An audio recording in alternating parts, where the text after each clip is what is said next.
Yeah. It's like a kick me sign, but forever. Forever. The year she was convicted, Christy and Danny were adopted by the prosecutor in the case, which is so random and cool. But why didn't they go back to Steve? Could never find that out. That's weird. Yeah, but I don't know if it was because he didn't want them or if it was because she had full custody and he couldn't get it. Yeah. Like, I don't know why. Yeah, I have no idea. Yeah. I like to keep the intentions good, but then again, who knows? Well, and Danny wasn't his child, but Christy was, so I don't know. Anyways, but the two kids grew up in Eugene, Oregon, where I'm from. So nowadays, Diane awaits parole. She's parole at 65 years old. Christy Ann is 44 now. Wow. She lives in Oregon. She's married and has children, and she lives a happy but very private life. She graduated from the University of Oregon, which is where I graduated from. Go Ducks! And she named one of her daughters Cheryl after her sister. Danny is 39, and he's like a computer genius. He's still paralyzed from the waist down. That's not going away. They've both chosen to live private lives, and they don't want to be associated with Diane Downs' case at all. They've changed their names, I guess, last names. I don't blame them. Yeah. And they're not interested in being like a part of the case, which besides this, I looked up like, are her kids okay? Like, where are they still alive? Like things like that. And then I found this thing where it was like, no, they want to be private, so I didn't try to like find them or do anything else. But so wow. Yeah, I did not know all of that. No. And she like definitely did it. And there's websites that are like devoted to trying to prove her innocence. There's so much evidence. And you guys look up videos of Diane Downs because her interviews and stuff after are insane. She just seems like she doesn't care. I just want to see what she looks like. I'm Googling Crazy. her now. She looks a little crazy. Oh, little baby children. I know, they're so cute. The pictures of her are really strange. Oh my god, and then there's a picture of her going to trial pregnant. Jesus. Yeah, there's actually a movie, which I haven't seen. It's called A Small Sacrifice, and it stars Farrah Fawcett. Farrah Fawcett plays her. Wow. I haven't seen it, but I kind of want to, but it's about her story. And she does look similar to Farrah Fawcett. Yeah. Okay, I'm so excited to tell you this, and well, mostly because I have to get it out of my head. So I don't know about you, but when I have spent, I don't mean that you didn't research, I meant the second part, but I've spent a really long time researching this, and I don't know about you, but like, when I'm really invested and it's like a really heavy case, I write it down, and then I can't get it out of my head until I like talk about it. I'm not like that at all. Really? I'm usually affected like an hour or two, like that evening. Oh my god, this case I've been telling anyone who will listen about it. Well, tell us first about this. Oh, okay. So, I picked a seasonal beer, but it's also an Alaskan beer because I'm from Alaska. I love that this actually ended up being from Oregon. I know. And I'm going to preface, so Alaska has some amazing breweries. I'm not going to lie, I don't actually like the Alaskan Brewing Company beers, which are the only beers you can normally find out of state. Yeah. We had Anchorage Brewing Company beers. I found them at Total Wine, but it was like $12 per beer. That's too much. Too much. We need another patron for that. Also, I'm unwrapping candy, which is what is happening. But so we have the Alaskan Winter beer, which I've never had. So, and there are some Alaskan Brewing Company beers. This is one in Juneau. Would you like to open it? Yes. Do the honors. It's a very pretty label. It has an eagle flying onto a tree covered in snow. I'm excited. You know, I'm also not a huge Alaskan brewing fan, but I feel like they have a tendency to be pretty, quote-unquote, easy drinkers. Like, they're not necessarily that unique. They're kind of some of them are syrupy. Why'd you say to peanut butter cups? So I'm not going to have a great palate. It's not bad. It is an easy drinker. Oh, it does have a hint of like Goes well with peanut butter cups. Does it? Try it. I'm going to try a peanut butter cup. You guys pull out a Reese's out of thin air. Yeah. Or out of your cabinet. Or out of your butt. Don't pull. Oh, do not pull one out of your butt. Yeah. Leave that one in there for me. Put that one in the toilet. Okay, put a Reese's in your mouth like I have right now. Can you tell? Oh, yeah.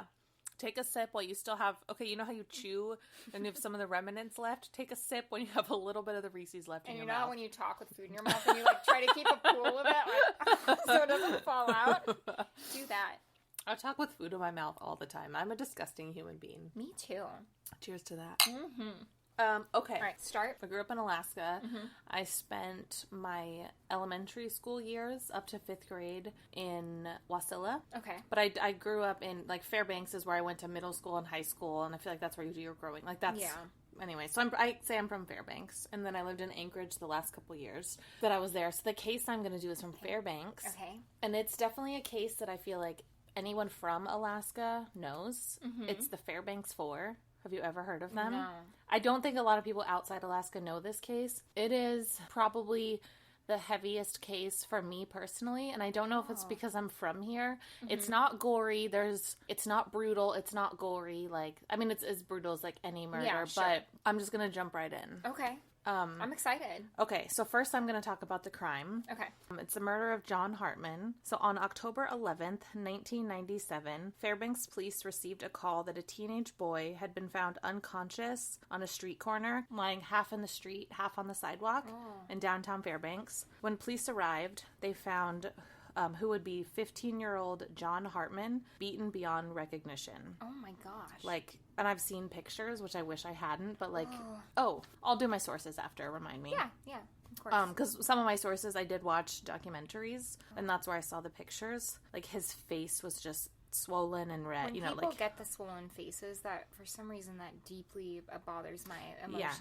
Yeah. So he was still alive. He was taken to the hospital, but he died the next day without ever regaining consciousness. So he couldn't speak at all as to what happened. Also, like I said, I'll do my sources at the end, but I watched watched a long documentary, a Vice episode, and then I watched as many like YouTube videos as I could find, like old news clips. I watched court tapes, and I read a lot of different articles. I'm just gonna go ahead and kind of spoil it now. The Fairbanks 4 is such a big case in Alaska because the 4 people who I'm gonna talk about in a minute who got arrested for this got released in 2015 because they did not do it. And it is the craziest, which I'm not to spoil it, but just to preface it. And I'm just going to say, so researching it, that made it hard to research because when I typed in the Fairbanks 4 in the case, it was nothing but new articles about their release. I felt like it was almost impossible to go back and find old articles about the case. It took me like 30 pages back in Google. And that's why I had to watch so many videos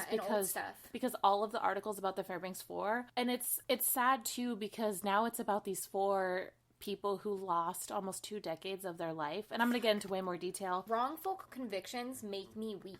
Oh, yeah. Like, I weep about them. I cried when I was writing this. There's a show, like, on Netflix that's called... I don't remember what it's called, but you guys probably know about it, and you can probably look it up. But it's about people who were wrongfully convicted, and they have an hour, and they tell their story. It's kind of like I Survived, but for someone with a wrongful conviction. They are the most devastating.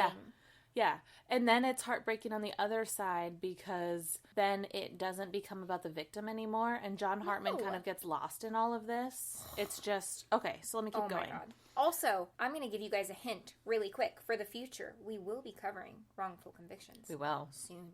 Mm-hmm. Besides this one. I wasn't giving you a hint for right now. So within 2 hours of Detective Aaron Ring's investigation, and I'm going to name this motherfucker... Aaron, you'd stamp of... Caitlin does not like you. Yeah, that's our new stamp.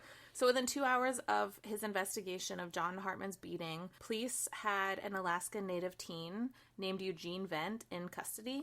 Not for this, but they found Eugene basically stumbling around drunk downtown and kind of picked him up for just being drunk in public 4 blocks away. Okay. Within 48 hours... Police announced, they actually announced to people, the arrests of 4 Native Alaskan teens, including Eugene Vent, along with Kevin Pease, Marvin Roberts, and George Freese.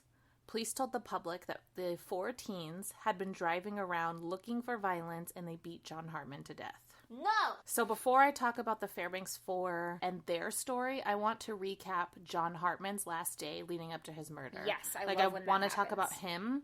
His last day, because the victim, I want to talk about him too. Mm-hmm. So John Hartman spent his last hours hanging out with his friend and classmate Chris Stone. Chris was actually skipping school that day, and John left school during the lunch break, where he and Chris met John's girlfriend, Shiva Corning, at a McDonald's. Chris Stone later testified that he had done crystal meth, and there's more, but he said he had done crystal meth before they met up, and he was kind of out of it. Not that that matters, but he kind of used it as he was kind of out of it that day. Right. When Shiva, and I don't know if I'm saying it right, Sheva? I think it was Shiva. Yeah. When what she a left, great name. Yeah, I love it. When she left to go back to class, the 2 boys left McDonald's and they went to a public library across from Lathrop High School, which, like, Do you I know know that exactly. Yeah. Oh, weird. Fairbanks is not a big town. And then they went to a pull tabs place called Lucky Aces where John's mom worked. So gambling is actually illegal in Alaska. So What? pull tabs are like all you can do. There's Oh. no lottery. There's no casinos. Like the state of Alaska doesn't have a lottery because it's illegal. But we do have pull tabs. And there's a dog outside. John's mom. I keep feeling I have to burp. I know. Oh, there you go. Oh, feel better. Two That tasted burpees. like Reese's. John's mom gave them money for food, and then John told her he would be spending the night at a friend's house. So that particular, it was a Friday night. Okay. They went to Bentley Mall, which Bentley Mall in Fairbanks is the only quote-unquote mall, and it's literally just, people call it Bentley Hall. It's literally just like an indoor strip mall. It's a long hallway with like 10 stores, and that's the mall. That's the mall I grew up with. That's cute. There's like a Claire's, an American Eagle, there was a PacSun, a Payless. That's like the mall that was nearest my little town. There's Yeah, literally like there's maybe 10 nothing. stores. There's like a cookie store and like a weird old Macy's. You're Yeah. like, okay. We didn't even have that. Jeez Louise. We called it the Bentley Hall. Bentley Hall. And then they ate at the McDonald's, which was like, it's literally in the parking lot. Mm-hmm.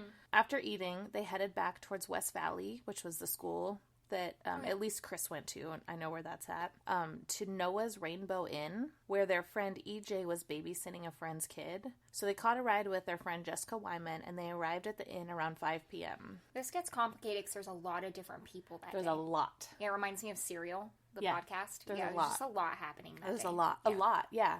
And I'm going to say, too, I write about this later, but what's really important to note about this particular weekend, have you ever heard of the Alaska PFD, the Permanent Fund Dividend? No.